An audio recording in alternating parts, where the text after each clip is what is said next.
Welcome to the RoundPen, ladies and gentlemen, a place where you can take a young, green horse who doesn't even know that you exist, a horse who's completely out of his mind, he's so green, or an old horse who just continually flips you the metaphorical bird because he just hates having to do anything, an old grouchy horse that needs to be restarted.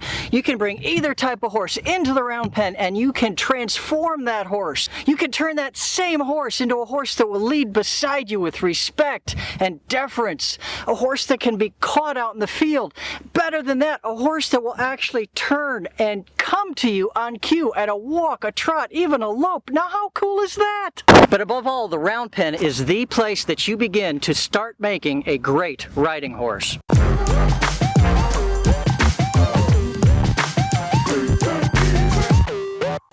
How did I get so small all of a sudden?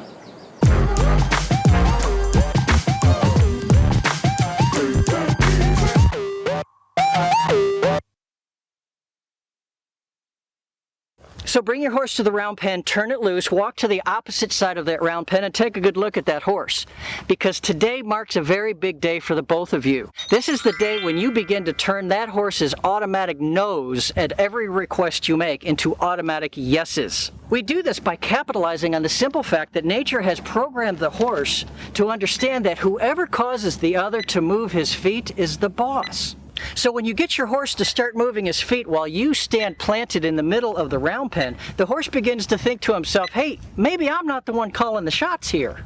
We don't punish the horse for getting the wrong answer. Instead, we motivate it to try and find the right one. When we push the horse a little faster in the RoundPen, when we ask it to make its feet move a little bit faster, whether around the RoundPen itself or through its turns, what we're actually doing is we're motivating the horse to start looking for answers. We want the horse to start thinking to himself, whatever I'm doing isn't working. I need to start finding out what it's going to take to get this guy or gal to stop making me hustle. We use rest as a reward. We use exercise as a motivator. And when you get discouraged, remember, all it takes is time on your part, persistence on your part. Keep motivating the horse, and remember, it can only move 6 directions: left, right, up, down, forward, and backward. If you keep motivating the horse and you keep those feet moving, eventually the horse will find the right answer.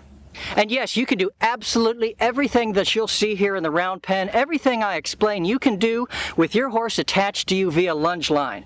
But a lunge line is just kind of, well, it's sort of a drag because you have to keep flipping the line over the horse's head as he changes direction. But other than that, it's completely doable and people do it all the time. Also, if you don't have a RoundPen but you have a square pen, if it's small enough, all you have to do is add some rain barrels to the corners so that the horse won't hide in those corners, and boom, you got yourself a RoundPen. Every bit as good as the one I'm using here today. Bear in mind that the one I am using here today is 60 feet across. If your RoundPen is much bigger than that, what happens is that the horse goes to the other side and he stops.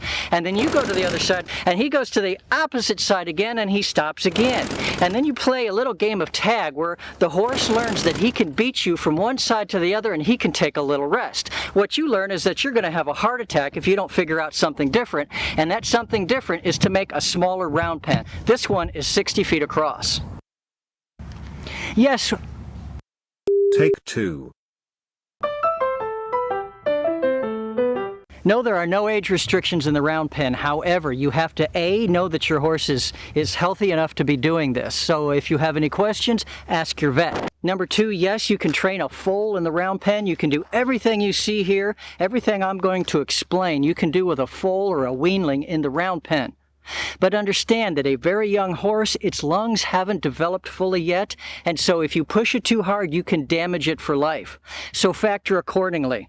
A great tip to keep in mind if you're actually working with a foal, with a weanling, is that if the horse is sweating, you're pushing it too hard. So back off, use less motivation, use your big brain, and figure out a way to keep the horse motivated without pushing it so hard. Again, if the baby is sweating, you're pushing it too hard. So you don't want to ask a baby to run very often, if at all. Okay, so if you see me asking for you to ask the horse, an older horse, to speed up, perhaps to break into a lope, then just refactor that for a baby's sake and ask it to just speed up another 2% of the speed that you're getting. But what happens quite often is that they'll come into the round pen and they're very nervous. They're away from their mother, they don't know what's going on, and they'll just start running, sometimes blindly. If you have a foal or a weanling and it just starts running, okay, with no rhyme or reason, then what you need to do is use your body language to step sort of in front of that horse to ask it to turn several times in any direction. Ask it to turn a few times, and those turns will slow the horse down.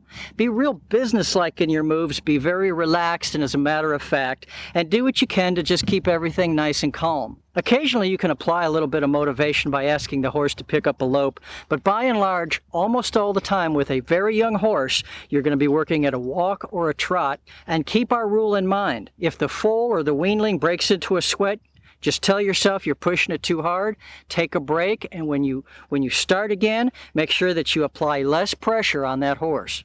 And when you're working with a weanling, what you can do to stack the cards in your favor is to tie its mother on the other side of the round pen.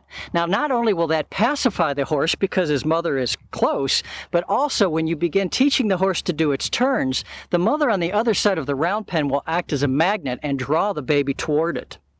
This is going to take you about 1 week of concerted effort. That's 5 days in a row of 1 to 2 hour sessions. Remember, if you get a break for water, if you get a break to rest, the horse gets the same. Don't ever double team the horse. Don't ever pass the horse on to somebody else. With regards to equipment that you will need in the round pen, I like a lunge whip because there's no coiling necessary. I can snap this thing over and over and over and over, and I never have to coil up diddly squat. Get yourself the biggest lunge whip you can find. The bigger the lunge whip, the less running that you're going to have to do. Speaking of which, don't go wearing boots out in the round pen. If you're doing the training, then you need to have gym shoes on. So what we're trying to teach our horse here today is you keep moving until I tell you to do something differently.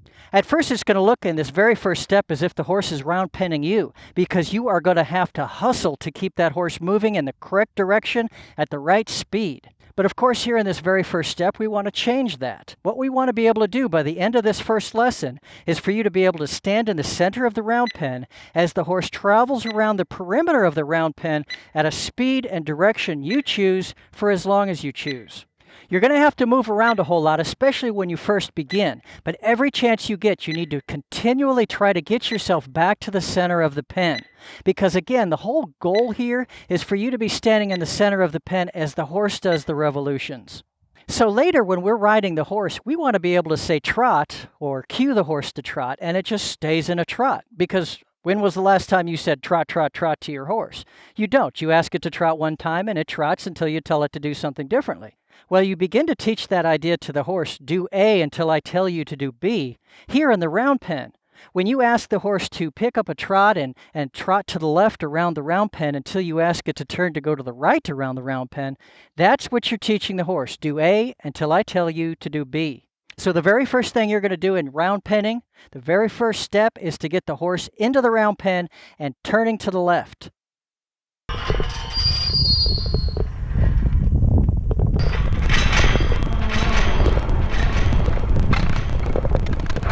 First step in the round pen is to get your horse moving in a circle to the left or to the right at the same speed for 3 revolutions without slowing down, without changing direction. So that's where we start.